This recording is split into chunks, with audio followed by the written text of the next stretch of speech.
Bismillahirrahmanirrahim. Assalamualaikum warahmatullahi wabarakatuh. Kami dari kelompok 5, mata kuliah Manajemen Sumber Daya Manusia. Nama saya Rian Ismayadi. Saya Bagas Syabani. Nama saya Yusmala Nur Sidik. Nama saya Ahmad Hardiansyah. Kami dari kelas C3 program studi manajemen. Dan pada video kali ini kita akan mewawancarai beberapa narasumber dalam berbagai perusahaan di bidang sumber daya manusia, mulai dari manajemen karir, penilaian kinerja, dan juga pelatihan dan pengembangan sumber daya manusia. Halo semuanya, di sini kita sudah berada di PT Ojo Tekstil Indonesia. Kita akan mewawancarai narasumber yang pertama, yaitu Ibu Epi Mayasari. Dengan jabatannya ini adalah Kepala Sumber Daya Manusia di PT Ojo ini ya, yang letaknya ini di Jalan Soekarno-Hatta nomor 736 Cibinerang, Gede Bage di Bandung. Nah, usia ibunya 36 tahun dan jumlah karyawannya adalah sebanyak 205 karyawan.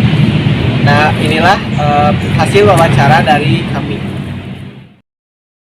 Bismillahirrahmanirrahim. Assalamualaikum warahmatullahi wabarakatuh, Bu. Waalaikumsalam.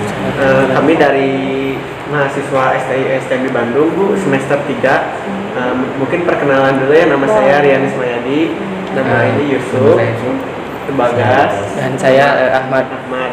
Nah, kita ini mendapat tugas, Bu, untuk mewawancarai sebuah tokoh atau itu apa sih yang berhubungan dengan Kepala Sumber Daya Manusia, Bu, untuk memenuhi tugas UAS ya, UAS Manajemen Sumber Daya Manusia. Nah, apakah Ibu bersedia gitu? Insya Allah ya, bersedia. Mungkin langsung aja. Ya boleh, langsung aja ya dimulai untuk menghemat waktu. Langsung dijawab atau mau ditanyakan langsung? Ditanyakan aja dulu. Ya boleh, mau nanya apa?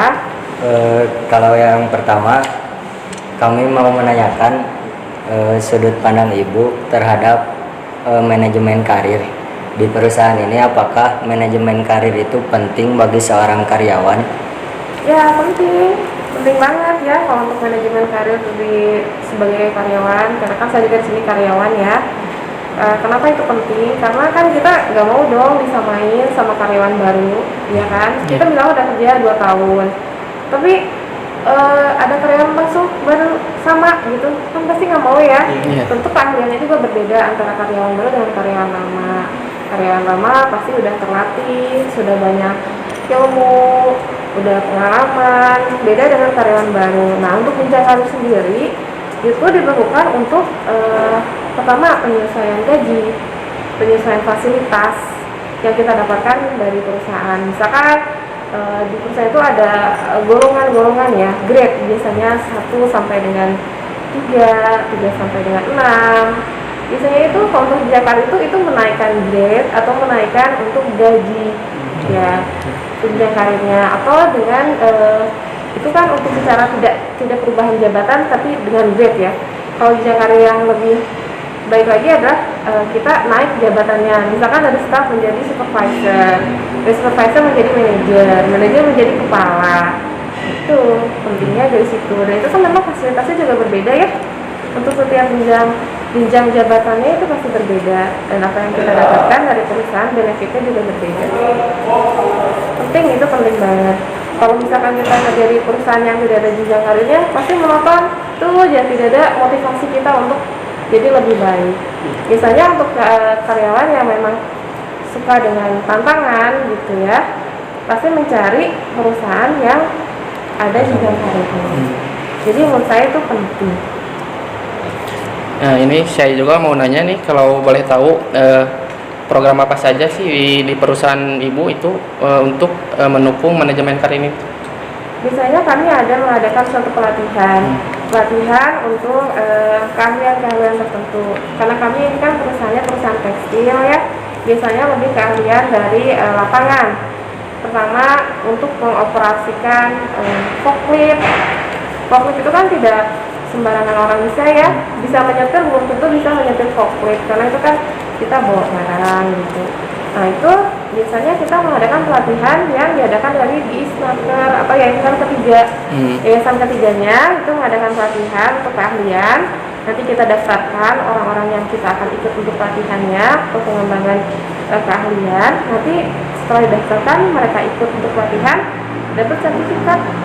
Ada sertifikat buat pelatihannya gitu. Iya, jadi dia mengikuti sertifikat, mengikuti pelatihan, di situ ada tulisan sertifikat telah mengikuti menempuh pelatihan forklift kayak gitu, atau enggak mesin apa, atau enggak satpam, itu kan juga perlu ada, biasanya ada kesalahan-kesalahan khusus lah ya, dan pengetahuan-pengetahuannya. Berarti untuk sertifikat itu yang tadi Ibu bicarakan itu bisa mempengaruhi ke grade tadi ya Bu ya? Iya betul, dan itu juga bisa jadi nilai tambah untuk karyawannya, karena kan setiap sertifikat itu per orang ya, per individu. Misalkan nih Riani dapat sertifikat forklift, telah mengikuti forklift, jadi dia kalau misalkan ngelamar kerja ke tempat yang lain itu bisa menjadi nilai tambahnya dia gitu. Oh berarti bisa dibawa ke yang lain, ke perusahaan lain gitu? Ya tentu saja, itu kan misalnya sertifikat itu kan dikasihkan kepada individunya gitu. Aman. Selanjutnya apa hasil yang diperoleh untuk mengatur jalannya manajemen karir ini? Hasil yang diperoleh ya tentunya kita mendapatkan karyawan yang expert ya, karyawan yang ahli, karyawan yang maksudnya bisa membuat tujuan dari perusahaan itu tercapai, ya kan betul. Terus dari itu tidak ada human error, itu kan. Kalau misalkan kita mempekerjakan karyawan tidak terlatih atau tidak ada pengembangan pelatihan kayak gitu, tentu karyawannya banyak melakukan kesalahan ya, rugi juga perusahaannya itu. Nah, selanjutnya pertanyaan yang kedua mengenai penilaian kinerja nih. Sebagai kepala SDM nih, seberapa pentingkah sih itu penilaian kerja gitu? Bisa dijelaskan? Iya, penilaian kinerja. Penting. Biasanya kami melakukan penilaian kinerja itu 1 tahun sekali, setiap akhir tahun. Kami mereview setiap karyawan, melakukan penilaian sesuai dengan job desk-nya. Jadi kami membuat suatu poin-poin tertentu dari setiap job desk karyawan itu, dinilai apakah dia mencapai target, dilihat dari absensinya juga, dia masuk atau tidak. Nanti kita nilai, nanti setelah akhir tahun penilaian keluar, dia nilainya berapa. Nah itu mempengaruhi biasanya dari yaitu yang tadi saya bilang, kenaikan grade, kenaikan gaji, atau mendapatkan bonus tahunan gitu. Kalau boleh tahu gitu, apa yang harus dipersiapkan sebelum masuk ke penilaian kinerja? Penilaian kinerja ya berarti kita lihat dulu individu-individunya ya. Jadi pada saat pertama kali dipersiapkan penilaian kinerja, kita lihat karyawannya juga, ya kan, maksudnya ya kita bikin poin-poinnya dulu yang harus kita mau nilai apa, jobdesknya apakah ada perubahan atau gimana. Ya sebenarnya sih yang dipersiapkan pertama adalah untuk penilaian kinerja adalah poin-poin yang mau kita nilai, objeknya apa.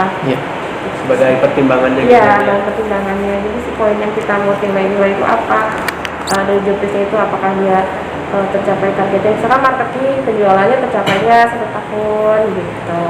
Atau kalau misalkan kita sebagai accounting, apakah dia ada melakukan kesalahan atau tidak gitu pada saat pencatatan lapor pajak, apakah ada kesalahan dalam melapor, itu kan juga kita lihat selama mereview selama 1 tahun. Jadi kita yang pertama kali disiapkan adalah poin-poinnya, poin-poin yang mau kita nilai untuk karyawan. Selanjutnya metode apa yang digunakan dalam melakukan penilaian kinerja di perusahaan ini Bu? Biasanya kita pakai MBO ya, manajemen by object. Jadi objeknya itu yang kita nilai. Jadi setiap individu tujuannya apa, poin-poinnya yang nilainya apa, tujuannya tercapai atau tidak. Jadi manajemen by object.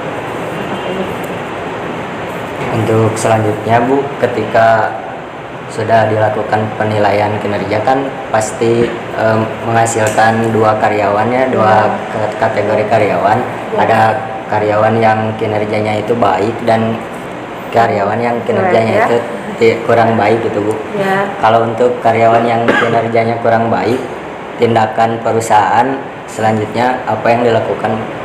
Kalau yang paling ekstrim ya kita downgrade ya. Dari supervisor ke staff. Dari staff ya biasanya kita tidak perpanjang kontrak. Biasanya seperti itu. Jadi kalau paling ekstrimnya ya kita downgrade. Kalau itu kita Bu, ada apa sih untuk kan misalnya udah jelek gitu, apakah ada dikasih pelatihan khusus lagi nggak Bu, atau langsung Ya kan biasanya kalau misalkan untuk penilaian kinerja nih awal-awalnya kan kita lihat dari absensi ya, Iya. absensinya dia baik nggak. Nah itu kan kita pasti ada SP-nya dulu ya, surat peringatan 1, Oh, iya. surat peringatan 2, surat peringatan 3. Kalau misalkan dari SP-nya tidak apa ya, itu kan penilaian kinerja kan ya, Iya. misalkan dari SP1, SP2, SP3 tidak ada ya berarti biasanya terakhirnya kita tidak perpanjang kontrak. Mm-mm.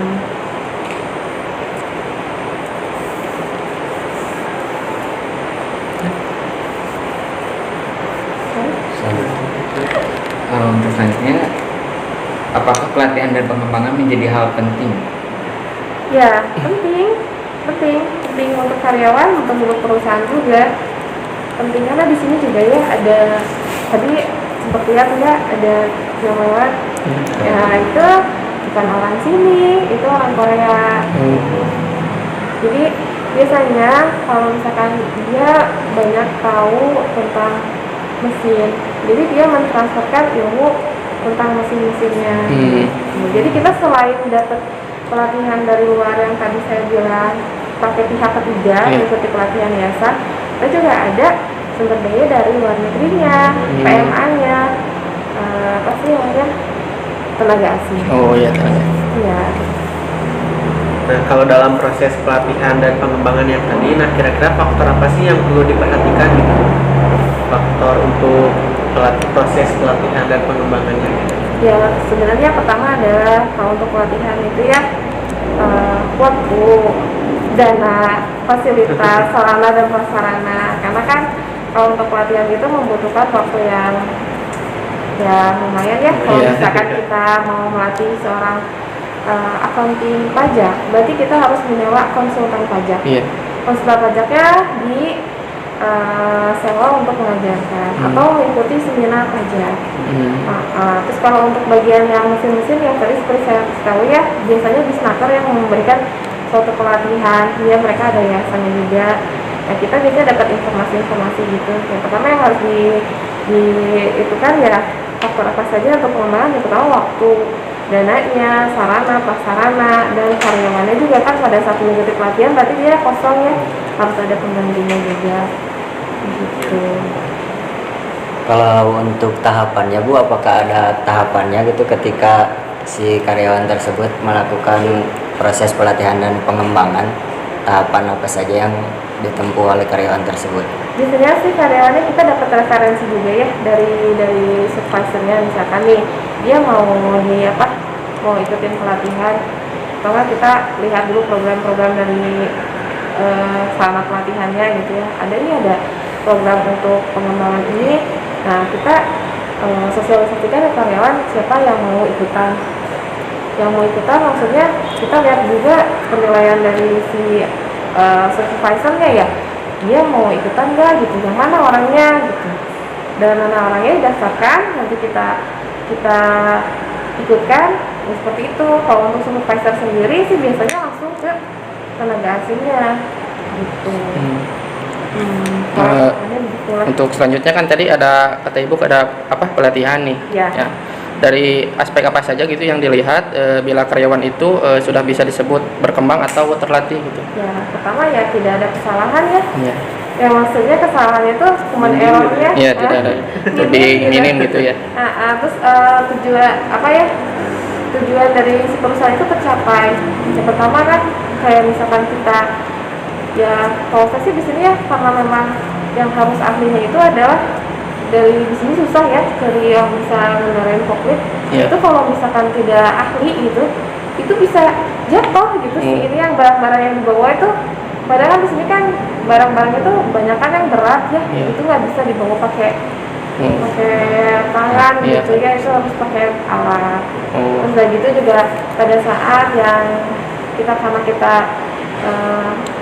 produksinya kain, itu kan konstruksi kainnya gitu supaya kainnya tidak belang gimana gitu. Ya itu dilihatnya dari situ, aspek yang bisa dilihatnya nggak ahli dan tidak ada peraturan, jadi kita bisa jual kain Tidak ada rektor itu. iya gitu, Minimalisir lah gitu ya kesalahan itu ya. minimalisir human error, minimalisir kerugian perusahaan gitu. Iya.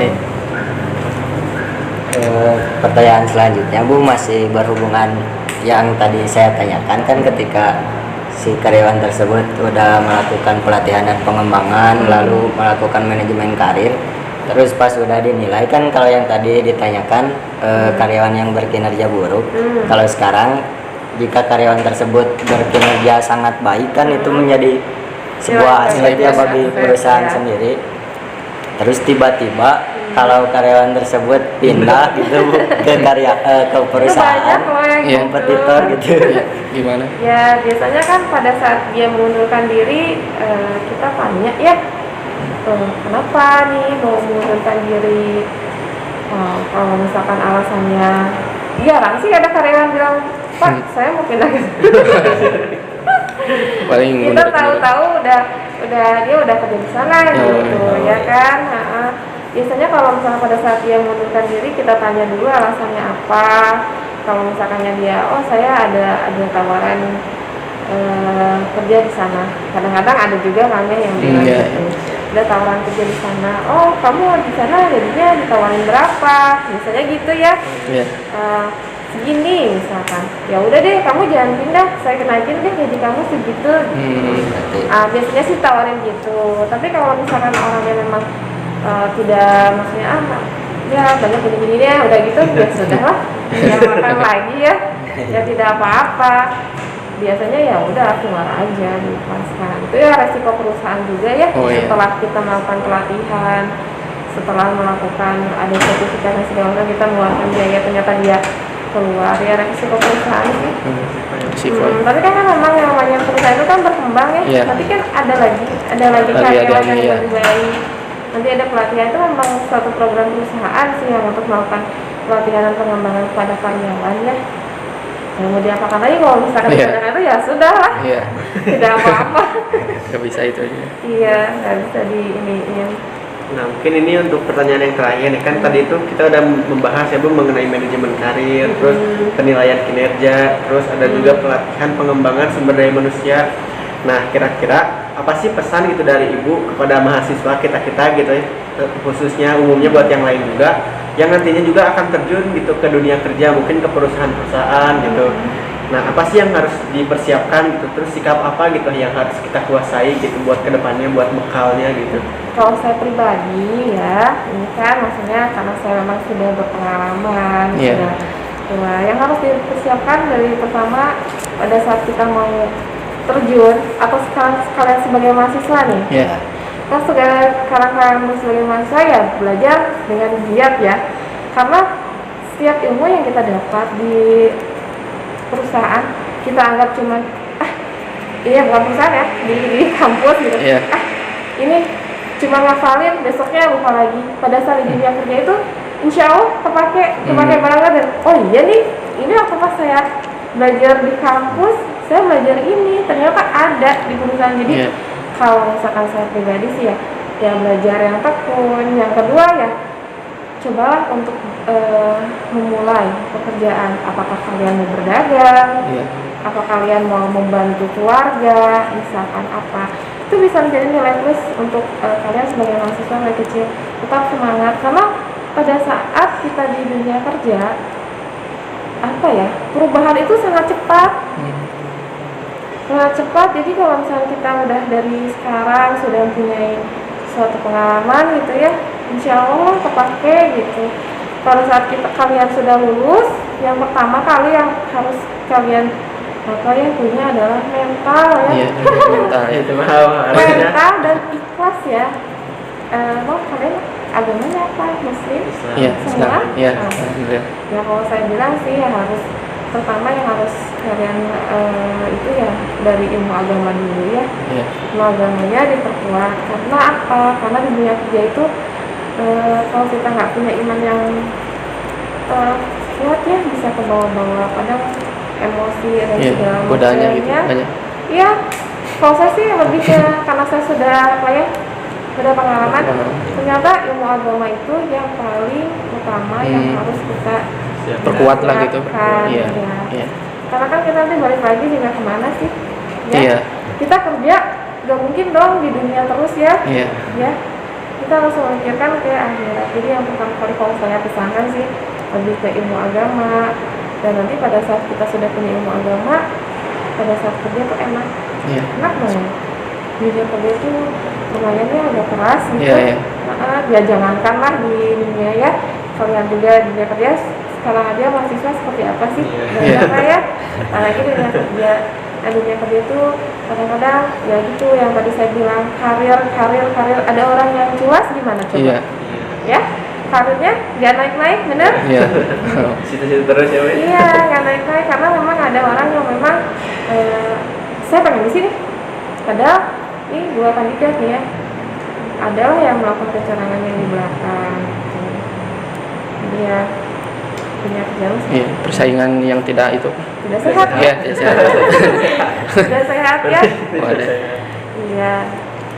Oke, mungkin itu aja Bu tadi dari Iya. rangkaian yang tadi Tanya udah jawab di ya. tanya jawabnya, wawancaranya. Mungkin kita mau mengucapkan terima kasih Iya. Bu, ya tadi Sama-sama. dari apa sih dari rangkaian tadi pertanyaan dan jawaban dari Ibu, kita juga dapat ilmu yang Iya. baru gitu ya. Termotivasi juga buat lebih semangat ya untuk mempelajari ilmu agama, terus belajar lebih giat lagi ya. Terus nanti kita juga insya Allah ya akan mencoba memulai hal baru yang tadi kata Ibu. Terus siapin mental ya, yang utama. Ya, Dan paling utama. ilmu agama ya Bu ya. Ya, Iya. sama ikhlas lah. Iya, Pokoknya ikhlas. kita harus ikut apa harus ikhlaskan Ya, saja. terima kasih banyak Bu, Iya, atas terima kasih, Bu. waktunya juga ya. Iya, sama-sama. Semoga kita semua sehat terus ya Bu ya. Semoga perusahaannya juga bisa Bisa cepat maju. iya semakin berkembang lagi. Dan tujuan utamanya bisa segera tercapai ya Bu. Iya. Nah, mungkin terima kasih Bu. Wassalamualaikum warahmatullahi wabarakatuh. Waalaikumsalam warahmatullahi wabarakatuh.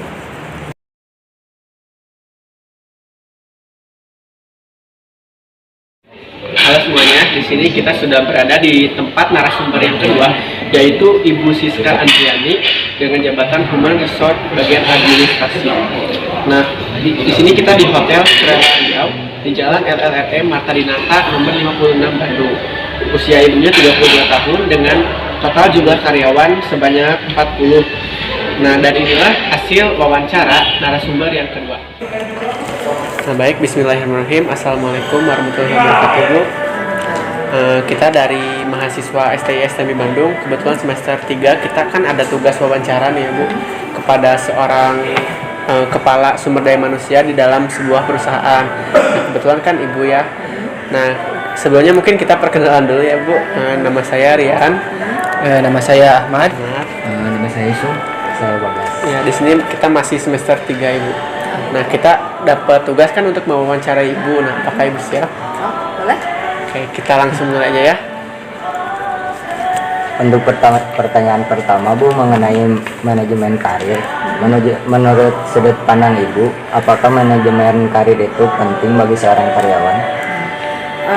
Pasti penting ya, karena untuk pengembangan kualitas kerja, terus untuk menentukan posisi atau jabatan di perusahaan, dan untuk kenaikan jabatan juga. Kalau boleh tahu apa saja sih program perusahaan Ibu itu buat mendukung manajemen karir ini? Biasanya kita ada training, ada workshop, terus ada beauty class juga. Lalu kalau misalkan ada anak training yang sudah selesai masa kerjanya, itu kita kasih sertifikat. Lalu apa hasil yang diperoleh atas mengatur jalannya manajemen karir ini, Bu? Untuk peningkatan kualitas kerja karyawan, jadi untuk servis kepada tamu juga, customer. Nah, sebagai kepala SDM nih, sepenting apakah sih penilaian kinerja itu? Penting karena untuk karyawan lebih baik kinerjanya, dan untuk feedback ke perusahaannya juga agar lebih baik, lebih bagus perusahaan. Nah, kira-kira apa sih yang harus dipersiapkan gitu sebelum melakukan penilaian kinerja? Penilaian kinerja itu biasanya dari absensi sama review kinerja karyawan tersebut. Lalu metode apa yang digunakan dalam melakukan penilaian kinerja di perusahaan ini? Untuk penilaian kerja di sini itu ada namanya appraisal. Nanti ada interview sama pengisian form oleh karyawan dan perusahaannya, pimpinan perusahaan. Selanjutnya Bu, ketika si karyawan tersebut sudah mendapatkan penilaian kinerja, terus si karyawan tersebut mendapatkan kinerja yang buruk gitu, penilaian kinerja yang buruk, apa yang dilakukan oleh Ibu? Biasanya kinerja yang buruk itu kan udah direview oleh lead atau pimpinan dari perusahaannya. Terus biasanya diperingati dulu secara lisan atau ditegur. Yang ketiga baru kita ada mengeluarkan surat peringatan SP 1, 2, 3 itu baru dikeluarkan dari hotel.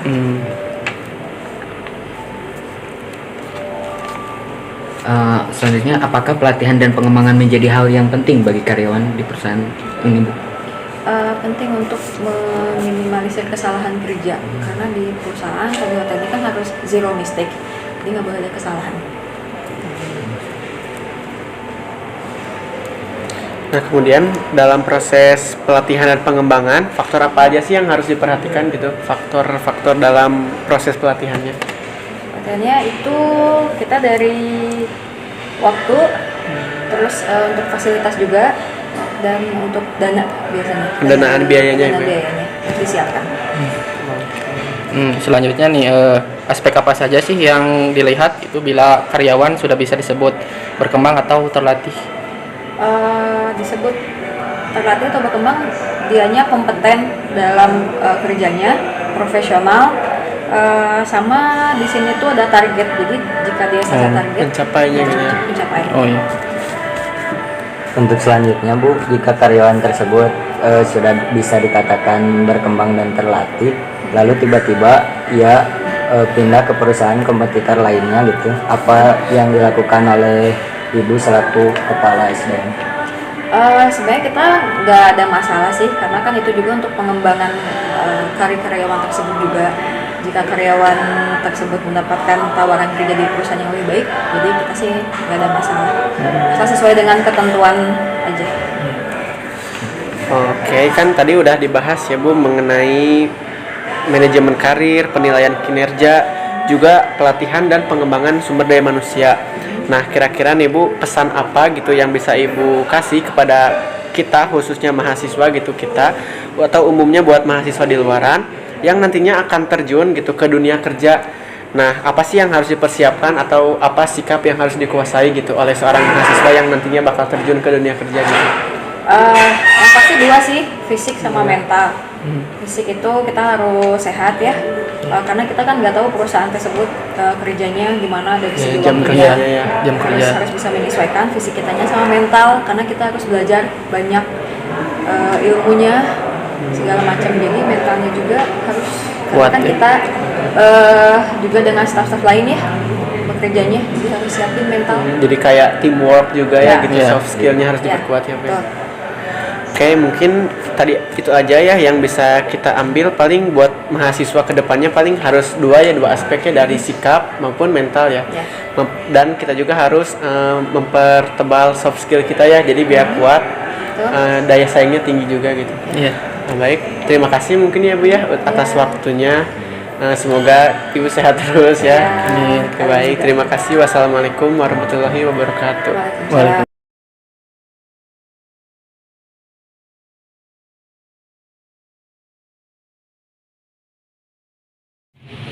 Nah, semuanya di sini kita sudah sampai di narasumber yang ketiga, yaitu Bapak Diki Kusmayadi, jabatannya Kepala Biro Pengembangan Sumber Daya Manusia di PT ACS.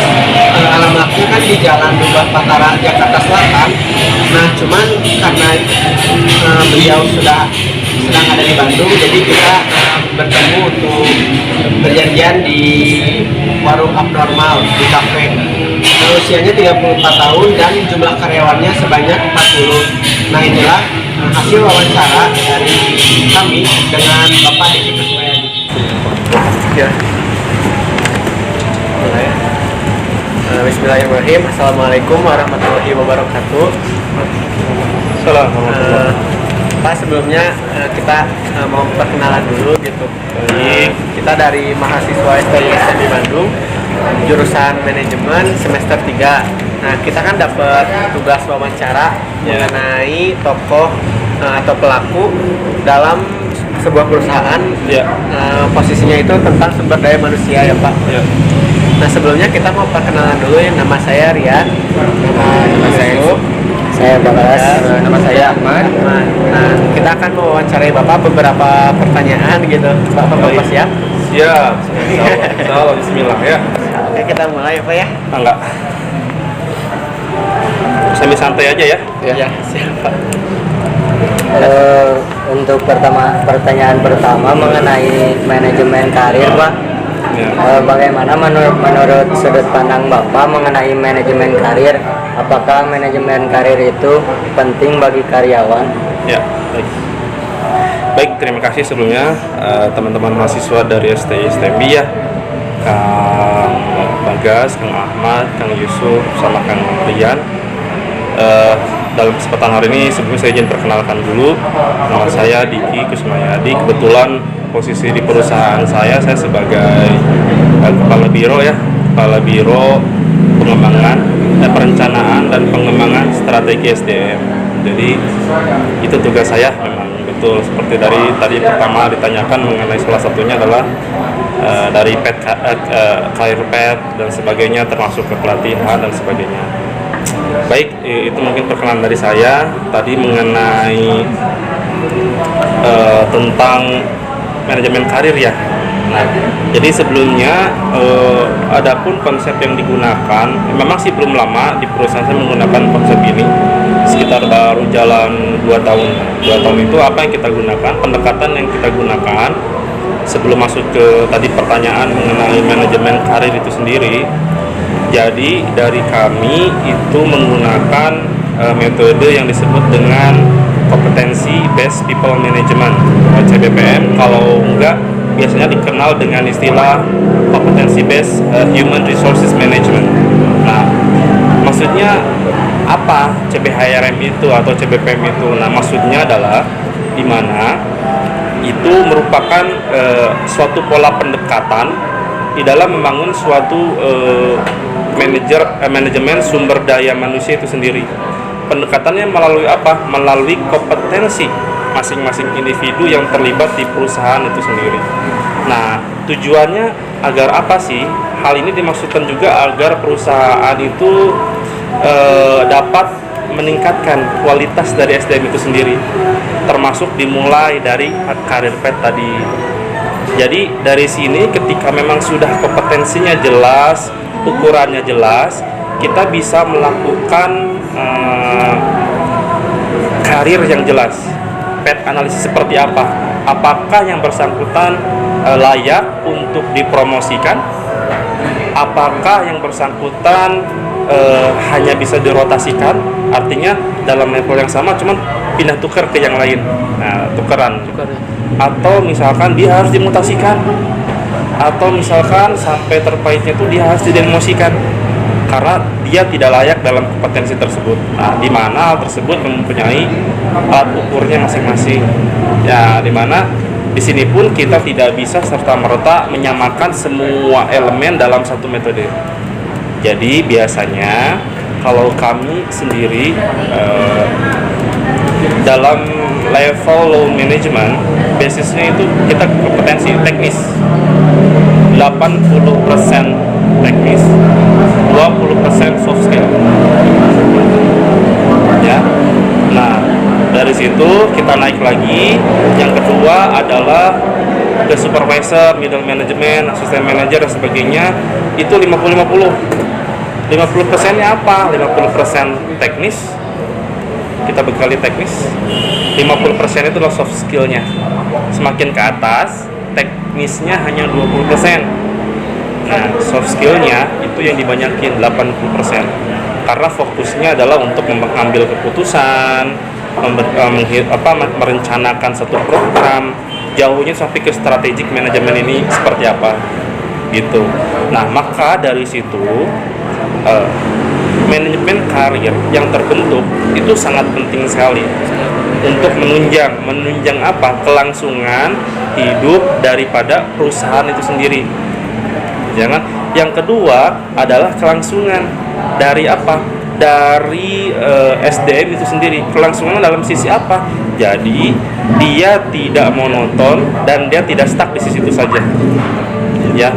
Jadi tidak sedikit juga karyawan merasakan titik jenuh pada posisi tertentu karena tidak ada kejelasan karir path itu sendiri. Jadi nggak jelas ini saya dari sini mau promosi kemana nih, sehingga dia mengerjakan hanya sekedar saya datang karena saya sudah paham teknis seperti apa dan sebagainya. Jadi dia cuma datang kerja, hanya meluruhkan kewajiban dia sebagai pekerja, absen datang, istirahat, pulang, udah absen lagi, kayak gitu. Artinya value yang kita bangun untuk dia sendiri dan perusahaan itu sendiri kaitannya sangat erat untuk menunjang itu. Jadi karir di sini sangat jelas sekali, sangat benar-benar mempengaruhi dari sisi keberlangsungan perusahaan sendiri, terus dari semangat dan motivasi kerja itu sendiri. Terkadang begini, orang tidak memperlihatkan bahwa gaji memang yes, misalkan saya gaji oke, cuma sisi lain saya pengen pride dong, punya satu kebanggaan, saya pengen punya posisi tertentu, karir tertentu. Masa kerja berapa lama, 7 tahun itu terus posisinya ya, naik karena apa? Karir path itu penting. Selain hal itu juga, yang berikutnya alasannya adalah mencegah kejadian atau hal-hal yang dapat merugikan terhadap perusahaan itu sendiri. Contoh, misalkan banyak sekali terjadi di beberapa perusahaan yang jadikan kami model bahwa semakin lama anak tersebut atau karyawan tersebut dalam satu posisi tidak ada memiliki kejelasan karir path, maka peluang untuk melakukan kecurangan atau fraud itu semakin besar karena dia sudah hafal, sudah paham seluk-beluk apa yang dia kerjakan dari A sampai Z, sehingga dia tidak didorong untuk tantangan yang baru. Jadi dia berpikirnya asalnya lempeng, tidak berpikir yang macam-macam karena sudah ini terkuasai, dia memikirkan hal yang lain yang seharusnya dia tidak pikirkan. Itu salah satu pentingnya manajemen karir dalam suatu perusahaan. Kita mencegah itu sih intinya dalam sisi perusahaan, biar tidak terjadi hal-hal yang merugikan, baik secara resiko yang muncul dari finansial, resiko operasional itu sendiri, reputasi itu sendiri, bahkan resiko hukum itu sendiri. Gitu. Ujung-ujungnya kenapa baik reputasi nanti, dan itu reputasi itu merupakan intangible asset yang dimiliki perusahaan. Kebetulan perusahaan yang saya geluti saat ini itu perusahaan jasa yang dimana lebih cenderung kerjaan itu basisnya adalah padat karya. Gitu. Jadi semuanya memang mayoritas kita membutuhkan SDM yang mumpuni. Semakin lama SDM itu menempati satu posisi, semakin resiko itu terbuka besar. Gitu. Mungkin itu untuk pertanyaan pertama, ya. Nah ini selanjutnya nih, tadi kan tentang manajemen karir nih, jadi sangat penting gitu ya. Nah kalau boleh tahu nih, apa aja sih program perusahaan gitu yang Bapak tekuni sekarang gitu untuk mendukung manajemen karir gitu? Baik. Jadi lebih cenderung ke langkah apa yang diambil ya, sama ya tantangannya ya. Bentar. Baik. Jadi langkah-langkah yang kita ambil dari sisi pengembangan karir itu sendiri yang diambil di perusahaan adalah mimpi kita tuh nggak muluk-muluk gitu. Yang jelas, yang pertama itu setiap karyawan itu mendapatkan hak yang sama. Apa? Satu, mendapat hak yang sama mengenai promosi dan pengembangan potensi secara kompetensi diri masing-masing mereka. Itu yang pertama, khususnya di perusahaan yang kita geluti, yang saya geluti saat ini. Yang kedua, perusahaan memberikan umpan balik. Umpan balik berupa apa? Terhadap kemajuan karir karyawan tersebut. Artinya apa? Dari sisi kalau dibaratkan itu simbiosis mutualisme ya. Iya, terus saling menguntungkan gitu. Kita bayarin lebih dia, karir naik, posisi naik, ya kan? Dia secara individu mendapatkan benefit lebih, gaji dia naik, terus dari sisi kebanggaan dia semakin naik karena pangkat dia sudah berbeda, ada promosi dan sebagainya, tanggung jawab pun berbeda, artinya ada tekanan gitu, ya kan? karyawan tersebut akan memberikan suatu hal yang luar biasa bagi perusahaan. Perusahaan akan memberikan kewajibannya. Apa? Berupa misalkan contoh treatment berupa bonus setelah dia mencapai target dan sebagainya. Karena dari situ akan terlihat jelas. Tadi makanya seperti yang saya sampaikan di awal, dari manajemen karir ini sendiri pun kita nggak serta-merta ini promosi, enggak. Semuanya kita kemas dalam bentuk KPI. KPI itu jadi Key Performance Indicatornya. Setiap orang harus melakukan apa saja tahun ini. Targetnya tercapai atau tidak, berapa persen yang tercapai, berapa persen tidak tercapai. Kira-kira yang bersangkutan layak maju atau tidak. Layak maju atau tidak dipromosikan. Karena di setiap akhir tahun biasanya kita mengajukan ke Dewan Direksi terkait karir itu sendiri. Jadi misalkan ini anak naik karirnya, kita kasih reward apa nih? Satu, reward berapa finansial, kita kasih bonus misalkan, karena hasil kinerja dia yang luar biasa. Yang kedua, kenaikan karirnya, kenaikan pangkatnya, karena di saya pangkat dan jabatan itu berbeda. Jadi bisa jadi pangkatnya sama, tapi ya satu punya jabatan, yang satu enggak. Gitu. Kalau karir lebih cenderung kan ke pangkatan strukturalnya, ya kan? Nah dari situ mungkin reward lainnya apa? Ya udah bagus kerjanya, udah naik pangkatnya, kita ajukan karyawan tetap. Misalkan seperti itu. Jadi setiap tahun kita melakukan assessment seperti itu. Dari situ kita lihat nilai, silahkan atasan langsungnya siapa, atasan tidak langsungnya siapa. Dari situ nanti dipertanggungjawabkan kenapa layak, kenapa tidak layak. Kita melakukan assessment kembali dari divisi Human Resources ini, gitu, HR ini, gitu. Jadi langkah-langkahnya itu yang kedua. Kemudian yang ketiganya itu adalah kita itu perusahaan dalam sisi penerapan pengembangan karir terbuka sifatnya. Terbukanya dalam hal apa?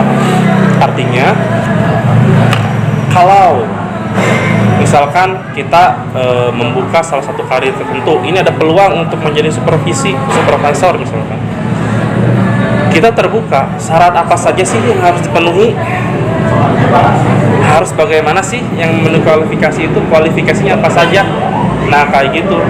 Karena dari situ mereka tahu, oh kalau mau posisi ini, saya harus bisa apa aja, kualifikasinya bagaimana.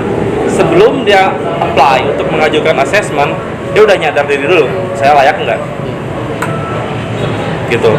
Nah ketika oh layak, dengan atasan mengajukan, kamu maju, kamu layak, kasih rekomendasi, nanti di assessment, uji coba 3 bulan biasanya, coba 3 bulan, di assess lagi tuh, ditinjau ulang, dinilai ulang, kemudian dirapatkan, diajukan ke dewan direksi, setuju, hasil penilaian dari General Manager Operasi sendiri.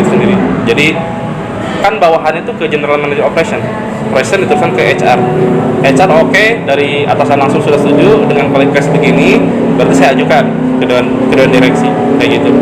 Kalau setuju, oke, tinggal kami terbitkan SK, surat keputusan bahwa yang bersangkutan layak per kapan, per tanggal berapa. Itu yang ketiganya. Nah ada 2 poin lagi. Jadi untuk pengembangan karir ini sendiri, si perusahaan ini memberikan informasi yang jelas juga mengenai apa? Mengenai pola karir yang ada di perusahaan kita saat ini. Misalkan contoh jenjang karir kita ada namanya bagian yang namanya cash processing. Jadi dia tugasnya ngolah uang rupiah. Nah, di situ di cash processing itu ada beberapa jenjang. Jadi untuk menempati posisi seorang, jenjang terbawah itu adalah seorang kasir. Yang kedua, naik kasir itu ada administrator. Yang ketiga adalah team leader. Yang keempat adalah supervisor. Nah, kalau di perusahaan kita itu mau naik ke admin, dia harus punya pengalaman di teller berapa tahun? 3 tahun misalnya.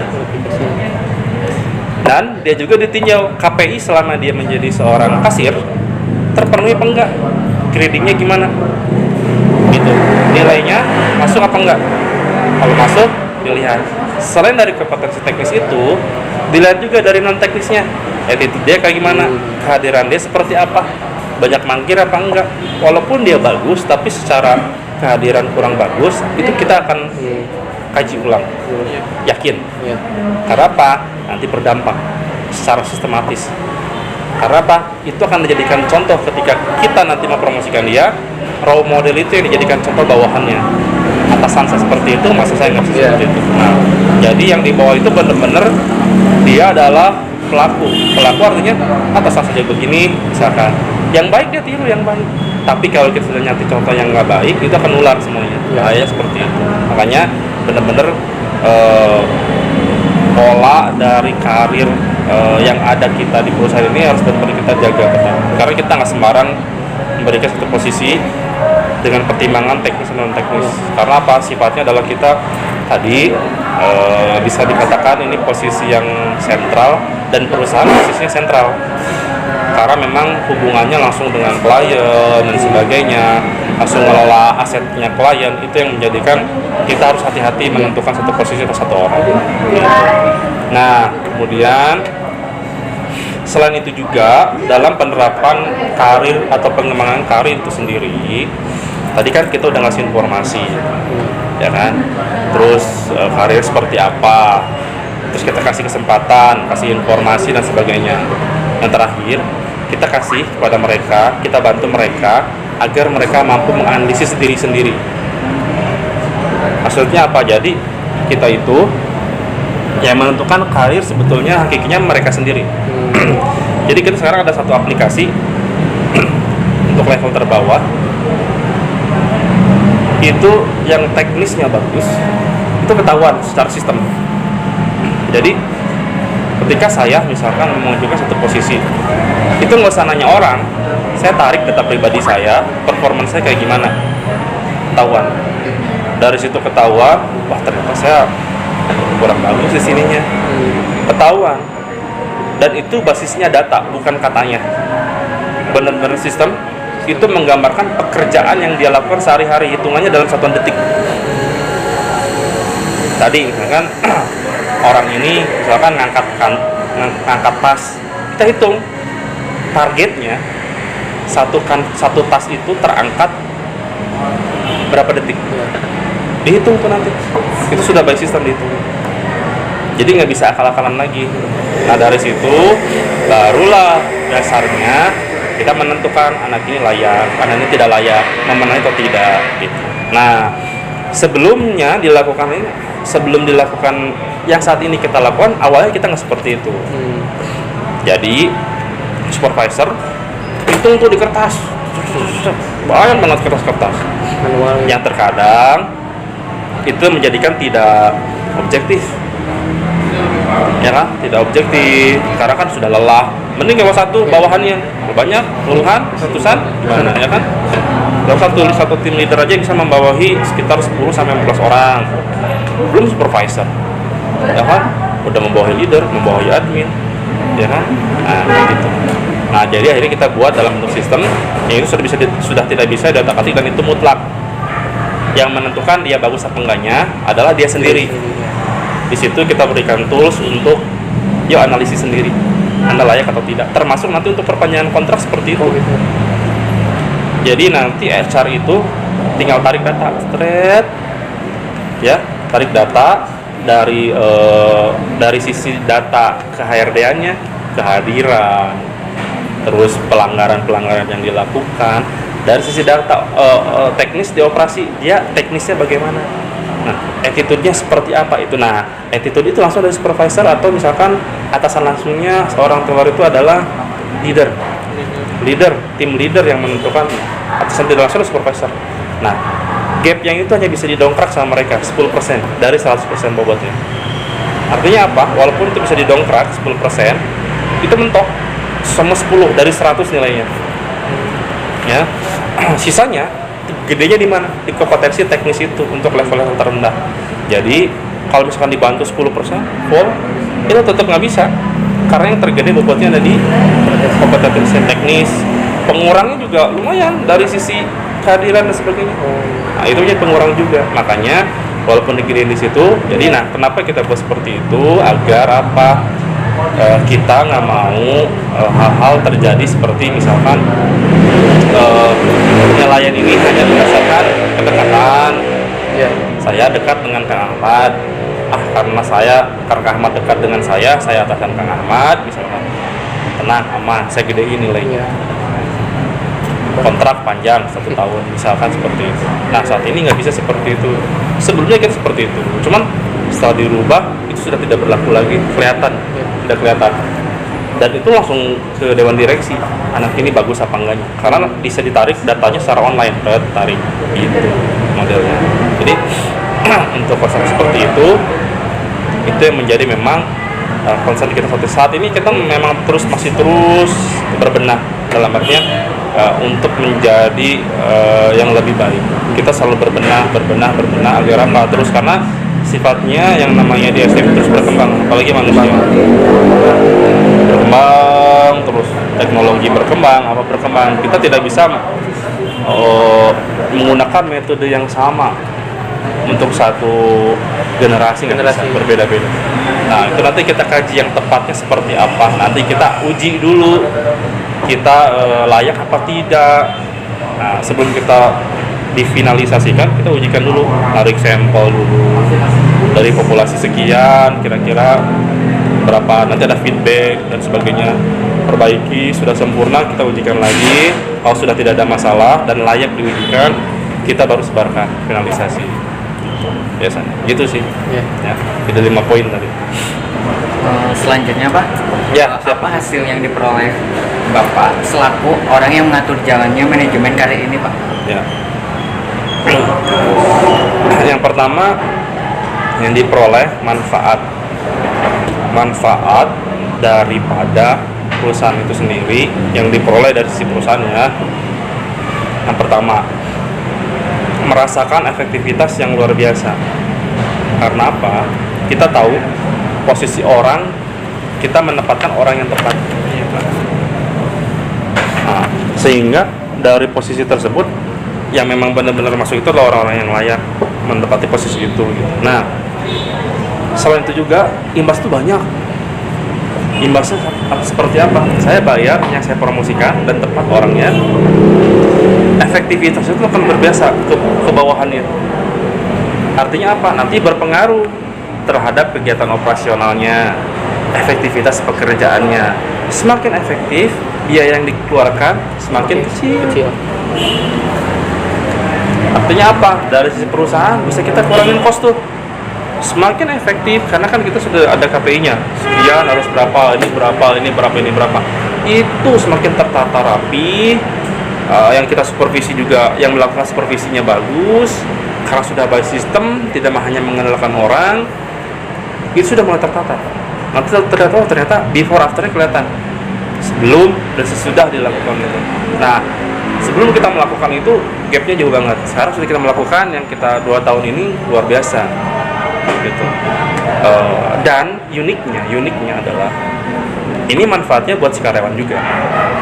Alhamdulillah dalam kondisi pandemi, kita tahu hampir jalan 3 tahun kan ya, di perusahaan yang saya bekerja saat ini, alhamdulillah tidak ada sama sekali yang namanya pemutusan hubungan kerja massal. Gaji tetap jalan, tidak ada pemotongan, terus uang insentif tahunan tetap ada, walaupun nggak besar nilainya tapi terbagi gitu buat semua elemen sampai ke office boy. Terus THR jalan, tidak ada penundaan THR sebagainya sesuai dengan waktunya. Karena apa? Sebetulnya itu adalah salah satu imbasnya dari bawah yang tadi seperti itu. Karena itu hasil pekerjaan mereka juga efektif artinya apa? Nurunin biaya, optimalisasi pendapatan, untung makin gede. Ujung-ujungnya siapa? Balikin lagi ke karyawan, mereka yang kerja. Nah, atas dasar penilaian tadi yang tepat, kita tahu si A dikasih berapa grade-nya, si B dikasih berapa, ini dikasih berapa, begitu. Si A layak naik berapa, itu berapa, begitu. Nanti ujungnya ke situ. Nah, itu yang dirasakan. Jadi luar biasa selama 3 tahun ini benar-benar merasakan yang wah kita tuh benar-benar secara dikatakan efisiensi ya, tapi kita nggak sporadis gitu ya, dalam artian tapi kita tetap bisa bertahan. Teman-teman di lapangan pun tidak banyak mengeluh dan sebagainya karena jalan, bersyukur orang lain sudah nggak bekerja, saat ini masih bekerja tanpa ada potongan gaji, THR jalan, sebenarnya alhamdulillah kayak gitu. Nah itu yang dirasakan bagi perusahaan. Jadi perusahaan aman, tetap jalan bisnisnya, si pihak karyawan pun aman, nyaman, saya tidak terganggu kontrak saya, gaji tiap bulan jalan, kayak gitu modelnya ya. Itu yang signifikan manfaat yang diperoleh oleh perusahaan dan individu itu sendiri gitu, ya. Itu kan yang kami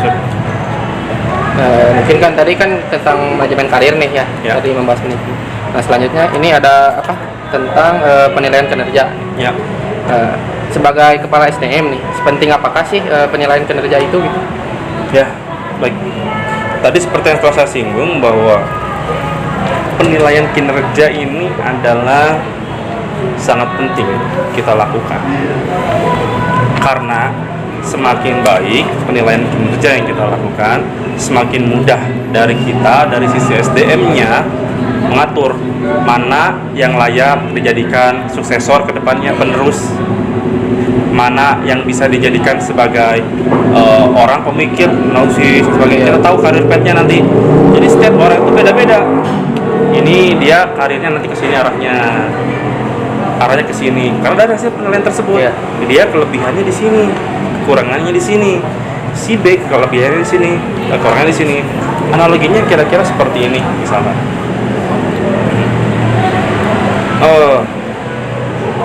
Pemain bola saja. Contoh misalkan pemain terkenal Ronaldo gitu ya. Ronaldo kita tahu skillnya seperti apa, betul? Ya.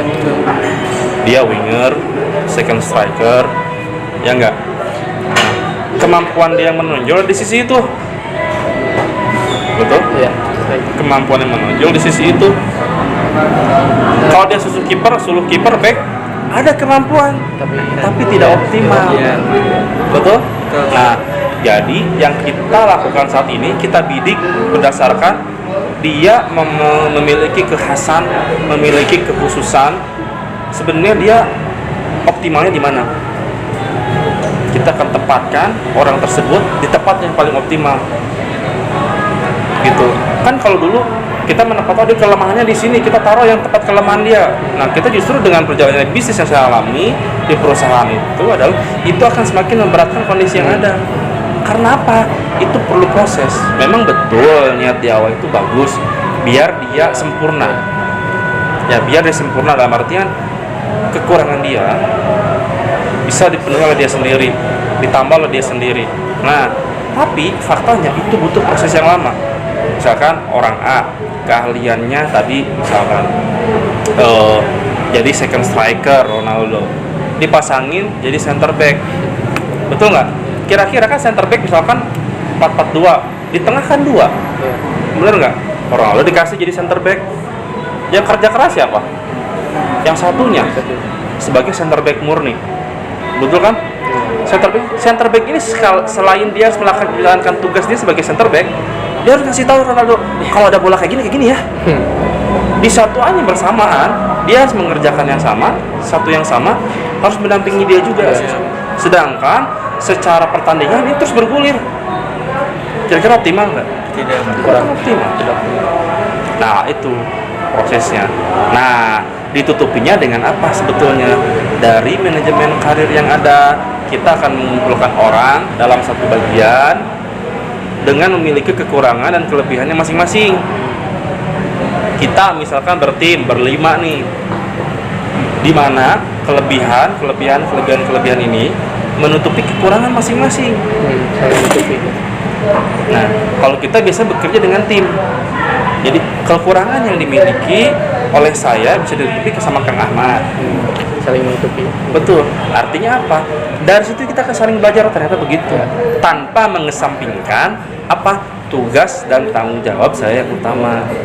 Sambil jalan belajar, ya enggak, sambil tugas utama kita sambil belajar jalan, betul? Ya.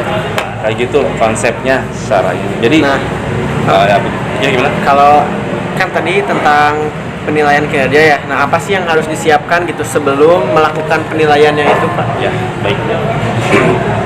Jadi untuk penilaian kinerja itu sendiri, yang pertama yang harus kita siapkan, yang saya alami baru sekitar 2 tahun ini adalah yang paling pertama adalah kita harus betul-betul mensosialisasikan penilaian kerjanya kayak gimana sih yang mau diterapkan sehingga seluruh elemen tahu dan mengerti. Oh, nanti penilaian seperti ini. Karena tidak mudah ya dengan masa transisi. Yang terberat itu adalah masa transisi. Yang biasanya nyantai dalam artian tidak ada penilaian secara ketat. Sekarang sudah mulai teratur penilaiannya, sudah by system yang barunya tadinya manual menjadi sistem. Itu transisinya luar biasa. Artinya apa? Kita pertama sebelum kita benar-benar jalanin dulu, kita harus observasi, sosialisasi terus, dicoba setelah itu. Tuh. Nah, dari coba ukur datanya, dari situ kemudian kita improve apa yang harus kita benahi sebelum kita finalkan nanti ke wilayah, ke cabang-cabang. Setelah improve, nah kita ujikan lagi ke lapangan. Dari situ kontrol kembali. Oh, ini sudah sesuai. Jika memang kontrol itu sudah memenuhi semua target kita, ya dari situ barulah kita akan tetapkan menjadi satu ketentuan, bisa berupa surat keputusan bahwa aturan yang berjalan apa, mulai periode kapan, langsung level apa dan sebagainya. Kita bukukan, nanti kita bentuk kayak surat keputusan, bisa berupa internal memo dari dewan direksi dan sebagainya, kayak gitu. Itu yang pertama. Ya, kemudian yang keduanya adalah setelah itu bergulir, berjalan, ya, kita harus merubah tadi. Jadi sosialisasi itu bukan ke level terendah saja. Semua elemen yang terlibat dalam perusahaan itu semuanya harus berubah. Gitu. Dari level terendah sampai ke direksi, komisaris berubah, cara pandang berubah. Ya, metode juga berubah, tata caranya berubah, seperti itu. Nah, dari situ bahwa yang kedua harus sering melakukan status perjalanan, kontrol evaluasi, itu yang paling terpenting. Gitu. Kontrol evaluasi itu dilakukan sama human sendiri. Ya, toolsnya apa? Tadi, artinya apa? Kontrol evaluasi tetap sama orang, tapi bahan bakunya udah disiapin sama aplikasi, sistem. Saya mau menilai A, karyawan A, tinggal tarik datanya. Oh, secara data begini. Dari situ dilihat, oh bener nih observasinya begini, kayak gitu. Kira seperti itulah jawab. Lalu Pak, setelah persiapan yang dilakukan, metode apa yang dilakukan dalam melakukan penilaian kerja? Baik. Jadi metode yang kita lakukan untuk penilaian kerja, jadi ada beberapa level nih di kita itu. Ada beberapa level, tergantung dari tadi dia segmentasinya apa, posisinya di mana. Nah, biasanya kita menggunakan 2 metode sih sebetulnya. Yang pertama tadi metode menggunakan semua sih, sebetulnya semua elemen itu kita menggunakan yang namanya KPI, metodenya pakai KPI, Key Performance Indicator-nya. Apa jelas, jadi tujuannya jelas. Anda saya tugaskan sebagai A, tujuannya jelas, targetnya kudu tercapai non-way, apa saja yang harus tercapai dalam periode tahun ini. Tapi sifatnya berbeda. Anda teknis, naik ke atas, teknis dan manajerial, naik ke atas manajerial banyak, teknis sedikit. Nah, dari sisi itu baru naik lagi, semakin ke atas semakin ke levelnya manajemen, manajer senior dan sebagainya, ke GM, itu boleh berubah. KPI iya, tapi bentuknya apa? Balance scorecard. Nanti ada 4 komponen di situ. 1, masalah target finansial. Semua bagian finansial dari sisi divisi keuangan apa, divisi operasional apa, divisi marketing apa, divisi SDM apa. Gitu. Tentukan. Situ apalagi dari sisi marketing. Setiap orang tuh jadi marketing di tempat kita. Silakan.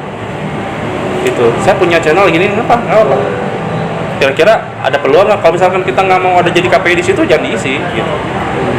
Nah, yang ketiga adalah sisi dari operasinya sendiri. Saya operasional di keuangan, saya operasional di HR.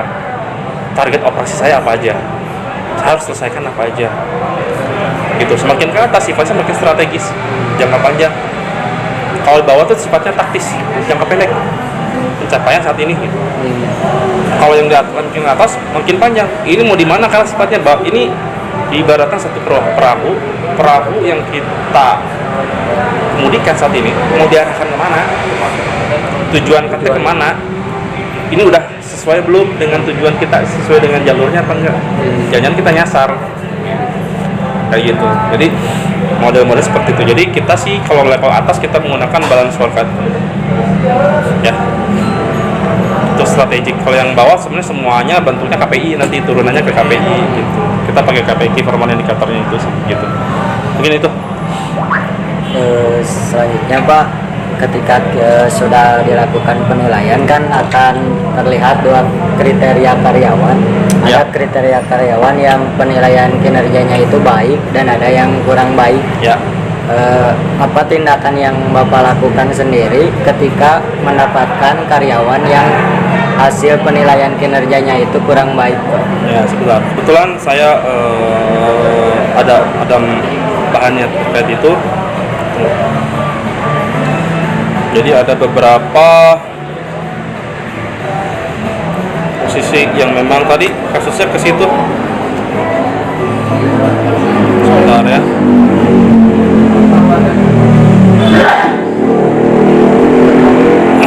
Sebentar.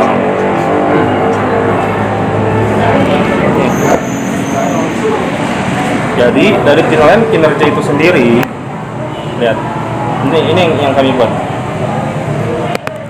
Ada dampaknya nih dari penilaian individu itu, ada hasilnya. Di sini termasuk nanti treatmentnya, arahnya kemana? Ya kan, ke kompensasi nih. Misalkan contoh, tadi kinerjanya ada yang bagus, tapi secara potensinya minus, gitu. Waduh, dia minim potensi. Nah, sebagai treatmentnya, rekomendasi untuk kedepannya, dia mau diapain nih? Dia layak, misalkan hasilnya dia kinerjanya bagus, cuma potensinya harus digali lagi, diasah lagi. Udah naikin gaji dulu sambil diarahkan. Oh, dia potensi yang harus digali apa. Gitu. Yang pertama. Yang kedua, punya potensi. Ya, punya potensi.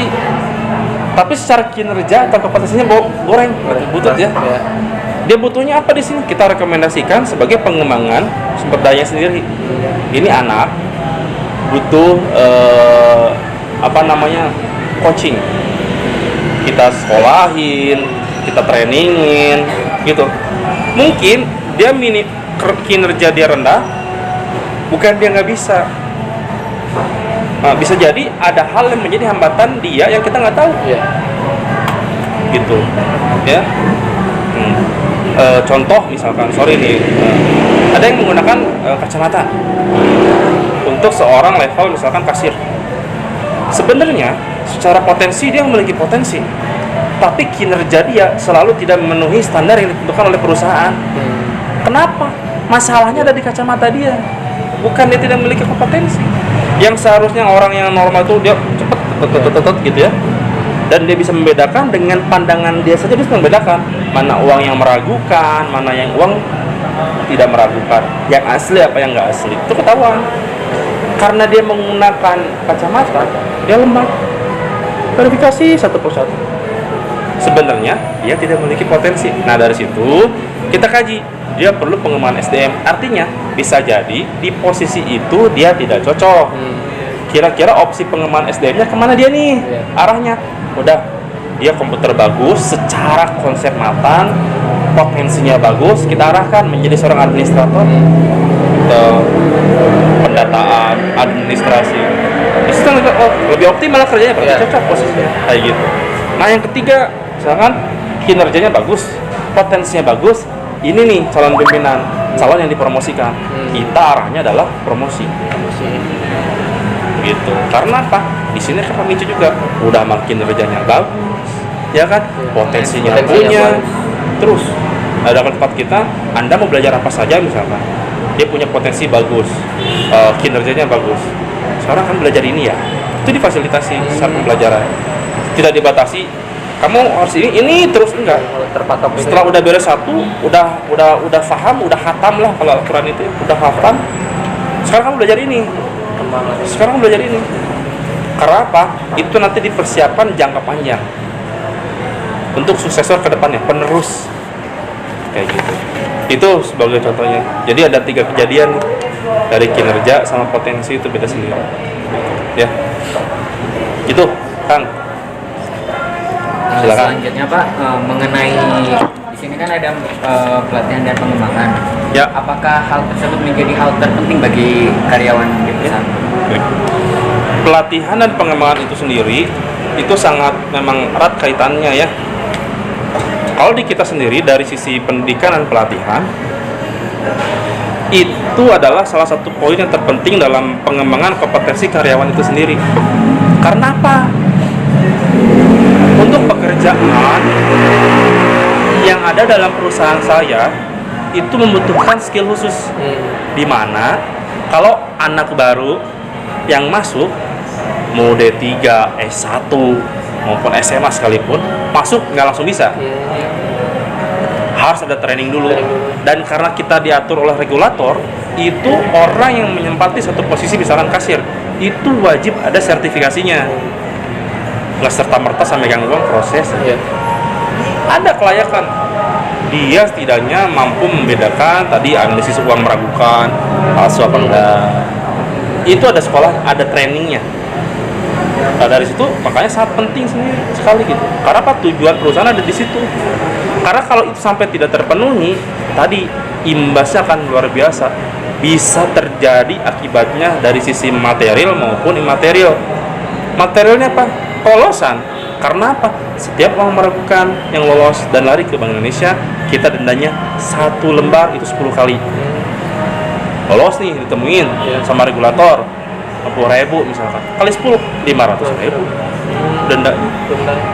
Tuh, makanya itu satu hal yang luar biasa, ya kan? Dan itu menjadi satu kerugian material kan? Yang kedua adalah imaterialnya apa? Kira-kira pengguna jasa kita yang menggunakan jasa kita percaya nggak sama kita? Karena kan sistem trust, ya kepercayaan. Kalau nggak percaya ngapain gitu? Banyak meragukannya, banyak selisihnya. Kira-kira orang mau nggak? Enggak kan? Kayak gitu contohnya. Ya. Nah, selanjutnya kan dalam proses pelatihan dan pengembangan yang tadi, faktor apa sih yang harus diperhatikan gitu? Faktor-faktor yang harus diperhatikannya apa aja? Satu, dalam proses pelatihan dan pengembangan itu sendiri, kita harus bisa tadi memilah dari hasil penilaian itu anak ini diarahkannya kemana. Dari proses pelatihan itu, kita nggak serta-merta memberikan pelatihan itu ke semua orang sama. Jadi sesuai dengan speknya, kebutuhannya. Si A butuhnya pelatihan A, B, C. Kita kasih A, B, C. Langsung ke situ. A, B, C. Nah, si orang A, yang orang B, kebutuhannya adalah B, C, D. B, C, D. Gitu, nggak perlu A, gitu. Sesuai dengan speknya. Gitu. Artinya apa? Dari masing-masing elemen itu memiliki tadi kita tentukan mana yang perlu, mana yang tidak, mana yang semuanya wajib dapat, mana yang kekhususannya, gitu. Itu yang memang menjadi salah satu poinnya pentingnya, gitu. Jadi itu yang terpisah sama kita. Nah, dari situ kita baru jelas tahu bahwa ini arahnya mau kemana. Karena pelatihan dia untuk menunjang satu keilmuan dia, kedua menunjang keberlangsungan perusahaan itu sendiri. Kita mau naikin seorang menjadi manajer, masa nggak diajarin cara jadi manajer kumaha, ya kan? Karena jangan sampai memang sebelumnya ada kejadian kayak gini, misalkan tidak sedikit beberapa perusahaan gitu yang menyempatkan masih masa transisi dan sebagainya. Ya tadi manajer ini secara kepangkatan ya dia manajer. Sebelumnya dia adalah sebagai supervisor. Ya, secara pangkat ya dia sebagai manajer, tapi pola pikirnya kalau tidak didukung dengan pengembangan, pelatihan, pangkatnya manajer, cara dia berpikir seorang supervisor kan nggak sesuai, udah ada gap di situ. Harusnya manajer cara berpikirnya lebih luas, cara pandangnya lebih bijak memutuskan masalah, pertimbangannya tepat, jelas, lugas, cepat dan tepat yang dibutuhkan, kayak gitu. Jadi kita nggak bisa Itu pentingnya di situ, karena ujungnya tadi ketujuan perusahaan nggak tercapai gitu ujung-ujungnya, dan itu jangka panjang luar biasa. Itu paling biasa ya. Nah ini selanjutnya Pak, aspek apa saja gitu yang dilihat bila karyawan itu sudah bisa disebut berkembang atau terlatih gitu, Ya. aspek apa saja? Jadi kita lihat dari aspek satu, kita tuh kita bagi di beberapa aspek ya untuk latih. Kita bagi-bagi sesuai dengan kondisi levelnya itu masing-masing. Kalau yang level low manajemen, kita lihat cenderung aspeknya apa? Aspek teknis. Kita tentukan aspek teknis setelah dia latih, sebelum dia latih. Ada dua tuh. Contoh misalkan tadi kasir lah gitu ya. Sebelum dilatih, performa dia kayak gimana? Kinerja dia kayak gimana? Produktivitas dia kayak gimana? Ya kan? Contoh misalkan, sebelumnya dia mampu produksi satu pack misalkan, satu pack barang dalam kurun waktu 1 menit 60 detik, ya kan? Setelah di training, dilatih, dia sesuai dengan standarnya, ya kan? Dia satu pack itu udah 30 detik, jadi 1 menit adalah 2 pack penghasilan. Sesuai, itu before dan afternya pengembangan. Nah, naik lagi ke atas itu beda lagi target. Tadi makan teknis, karena beda lagi, pencapaiannya lebih cenderung lebih global ke atas itu, ya kan? Kira-kira dari efektivitas di bawah itu, saya harus menghabiskan biaya berapa banyak, saya harus menghasilkan pendapatan berapa banyak, keuntungannya berapa persen yang harus saya hasilkan, biaya yang diperkenankan misalkan berapa persen, 70%, saya nggak boleh lebih 70%, bener nggak? Dari situ, jadi lu makin ke atas, makin global. Sifatnya tadi ke strategik ujung-ujungnya, gitu. Jadi itu yang memang yang menjadi penentuan kita dari masing-masing level itu sih, gitu sih. Ya. Lalu selanjutnya Pak, ketika si karyawan tersebut sudah terlatih dan berkembang, kan itu menjadi sebuah aset bagi perusahaan itu sendiri Pak. Lalu jika kejadian hal begini Pak, karyawan tersebut tiba-tiba pindah gitu ke perusahaan kompetitor yang Ya. lain. Biasanya ketika seseorang untuk memutuskan dia pindah atau tidak, itu ada beberapa faktor yang eksternal yang memang kita nggak bisa ketahui. Banyak sekali faktor yang memang faktor X lainnya yang memang kita nggak bisa cover di situ. Mungkin tadi pasti ada istilahnya penyebab sejak dia pindah. Ya. Biasanya adalah satu, tidak nyaman dengan perusahaan saat ini, ya kan? Secara kedua, sebenarnya yang paling banyak itu tadi nggak nyaman, apalagi dalam atasannya nggak nyaman. Segede apapun gajinya pasti keluar, pindah ke kompetitor walaupun lebih kecil tapi nyaman. Nah kayak gitu. Yang kedua adalah dia misalkan, wah saya udah mentok di sini karirnya, ada peluang lagi ke yang lain, dia lari, gitu. Lebih lari pasti.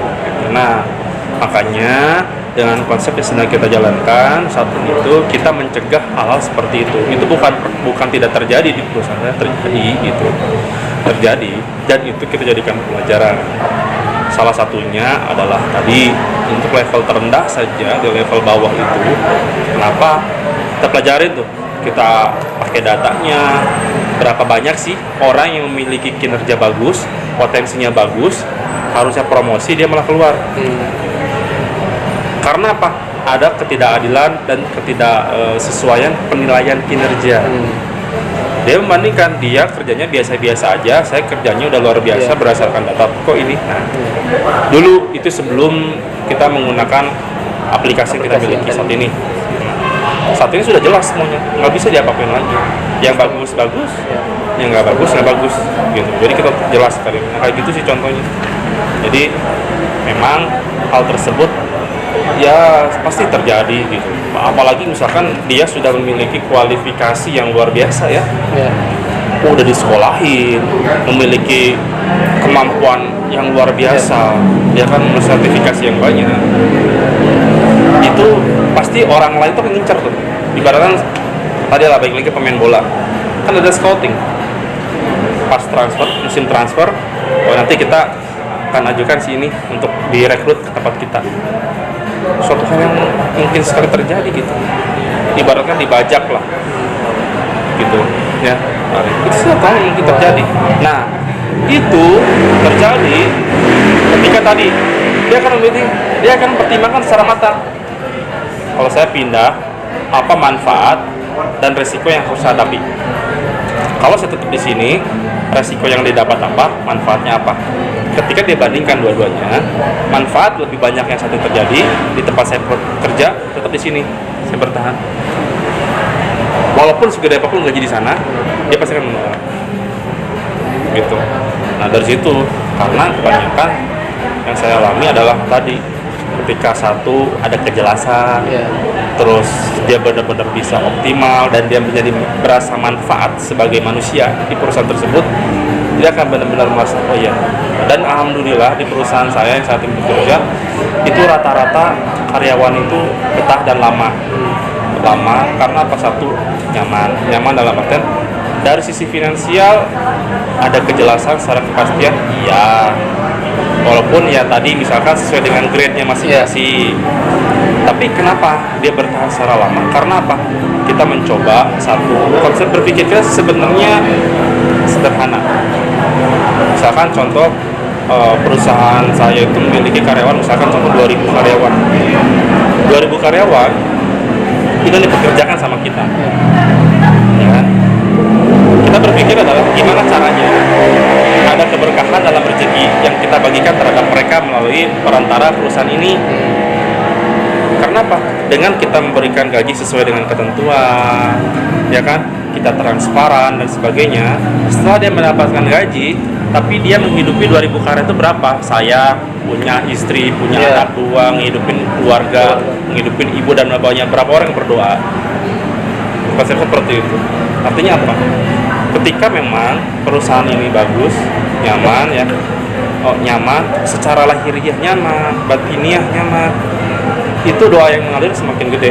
Imbasnya kepada itu adalah kekuatan langit yang kita bisa, nggak bisa kita ini secara itu matematis. Disitulah artinya apa? Keberkahan ada di situ. Nah orang pasti akan memilih di situ. Saya di sini sedikit tapi hati tenang, ibadah nyaman, penghasilan tetap, saya selama ini bisa hidup juga dengan layak, sudah apalagi kayak gitu. Saya juga di sini merasa dihargai. Nah, orang tuh kadang merasa dihargai saja.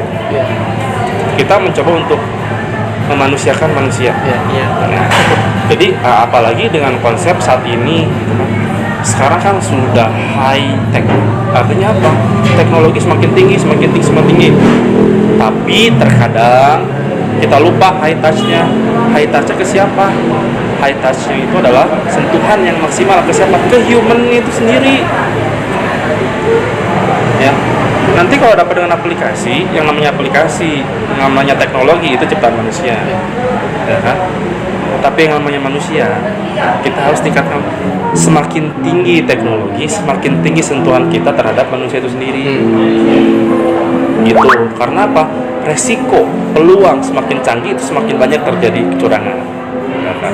Yang itu harus kita pagerin. Dari sisi apa? Dari sisi sumber dayanya sendiri. Karena yang menjalankan siapa? Mereka. Gitu. Nggak bisa siapa-siapa lagi. Ya, makanya kita jagain. Analogi seperti ini, secanggih-canggih kapal perang, ya kan? Tapi dia kalahnya dengan kano kecil, karena dia ada sudut pandang yang memang tidak bisa tercover. Kano kecil nggak kelihatan, ya hajar habis. Analogi seperti itu. Artinya apa? Tetap sentuhan human itu sendiri wajib. Nah, dari situlah kenapa kita merasakan penting sekali sentuhan dari sumber daya manusia sendiri, khususnya di hatinya. Artinya apa? Setiap saya misalkan atau karena itu dicontohkan langsung oleh dewan direksi saya. Contohnya seperti apa? Dalam sisi manajemen ini sendiri, pimpinan saya itu, dewan direksi saya langsung turun ke lapangan dan bahkan tahu rumah Anda di mana, keluarganya siapa, tahu. Kayak gini dekat, ngobrol, makan bareng, minum bareng, ngobrol bareng, kayak gini seperti itu. Jadi artinya apa? Oh iya, Di situ ketahuan ini Kang Rian sebagai apa, di keluarganya bagaimana, tahu gitu. Jadi kita ada kebutuhan apa, dia baik dan sebagainya. Oh oke. Dari situ kita tahu, pantau semuanya. Dari situ ketika Anda melakukan hal yang tidak diinginkan, kan berpikir kembali, wah saya nggak enak sama si ibu ini, saya nggak enak sama si bapak ini, luar biasa baiknya. Ya. Dari situ apa? Sudah tersentuh hatinya. Nah itu sebenarnya yang memang salah satu treatment yang harus dijaga. Ya. Gitu sih. Ya. Nah, buat yang terakhir, Pak, kan tadi udah dibahas ya Pak mengenai manajemen karir, penilaian kinerja, terus pengembangan dan pelatihan sumber daya manusia. Nah, kira-kira apa sih pesan Bapak gitu kepada mahasiswa, khususnya kita umumnya buat yang lain yang nantinya teh akan terjun kepada dunia kerja gitu. Nah, apa sih yang harus disiapkan? Kemudian sikap apa yang harus dikuasai oleh kita gitu. Ya. Baik, pertanyaannya bagus.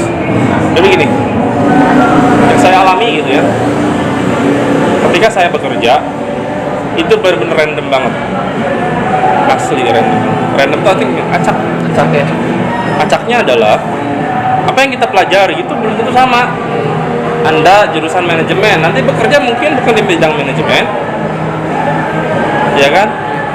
Anda kuliah di bidang keuangan, nanti bekerja belum tentu di bidang keuangan.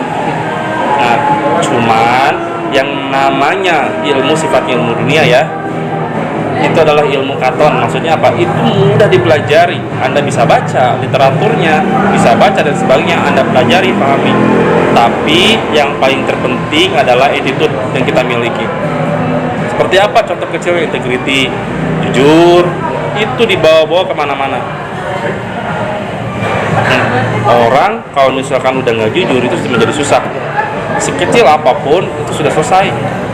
Nah, kalau bisa pakai apa? Yang sisanya, yang tadi misalkan dia kurang apa gampang, bisa kita trainingin. Gitu. Tapi kalau sifatnya langsung ke istilah softwarenya itu sendiri sudah menjadi karakter, dia nggak jujur, tukang bohong, culah dan sebagainya, susah mana-mana itu. Attitude dan sebagainya itu benar-benar penting sekali gitu. Itu mempersiapkan mental, disiapkan karena apa? Di sini adalah dunia kerja itu nggak seperti saat ini Anda kuliah ya. Benar-benar di sana itu persaingan ketat. Anda harus benar-benar siap dengan kondisi apapun. Karena apa? Tekanan semakin besar. Tekanan di perusahaan, tekanan lingkungan ketiga.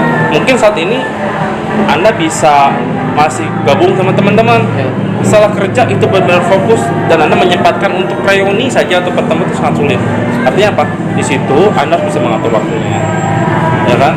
Nah, dari sisi tadi yang terpenting adalah yang Anda harus siapin adalah satu attitude yang harus disiapkan secara positif, integritas harus siapkan, kejujuran tanamkan sejak saat ini karena nanti terbawa semuanya.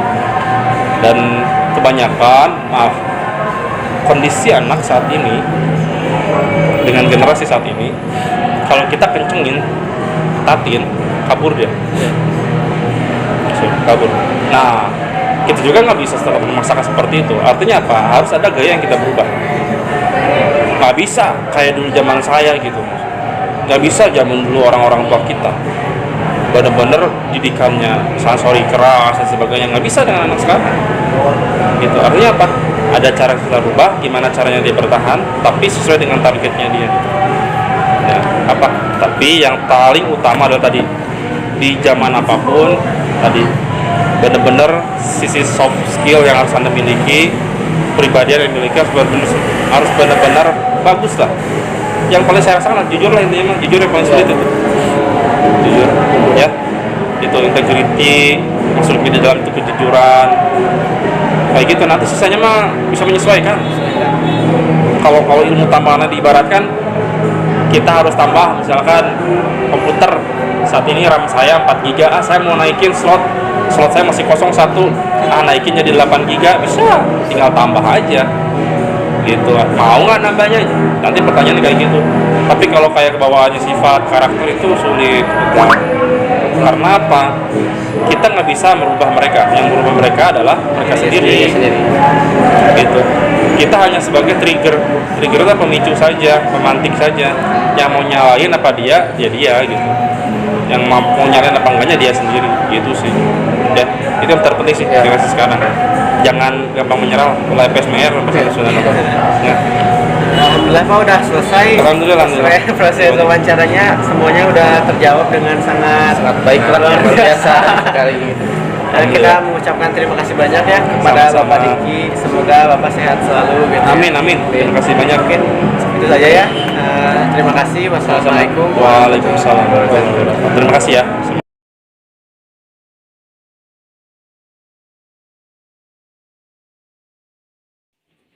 Dari hasil wawancara ketiga narasumber tadi, ada 3 poin yang dapat kami simpulkan. Poin pertama yaitu bahwa manajemen karir sangat penting bagi seorang karyawan di suatu perusahaan, yaitu 1. Untuk pengembangan kualitas kerja karyawan tersebut, 2. Untuk dapat bersaing dengan karyawan lama, 3. Untuk menambah semangat dan kebanggaan karyawan terhadap pekerjaan yang ia lakukan. Selain untuk karyawan, manajemen karir juga memiliki manfaat bagi perusahaan itu sendiri, yaitu 1. Untuk menunjang kelangsungan hidup perusahaan, 2. Untuk mencapai tujuan perusahaan, 3. Untuk mendapatkan karyawan yang expert atau ahli pada bidangnya masing-masing. Poin yang kedua, yaitu bahwa penilaian kinerja sangat penting bagi perusahaan. Karena semakin baik penilaian kinerja, maka semakin baik juga manajemen karirnya. Selain itu, penilaian kinerja juga berfungsi untuk mengoptimalkan penempatan karyawan terhadap pekerjaannya. Poin yang ketiga, yaitu bahwa pelatihan dan pengembangan adalah hal yang sangat penting bagi karyawan di perusahaan. Manfaat dari pelatihan dan pengembangan yaitu 1. Untuk meminimalisir kesalahan kerja atau human error. 2. Agar target pekerjaan tiap karyawan dapat tercapai. 3. Juga agar karyawan kompeten dalam bidang kerjanya masing-masing. Mungkin sekian hasil wawancara dari kami. Semoga bermanfaat bagi kita semua. Terima kasih. Wassalamualaikum warahmatullahi wabarakatuh.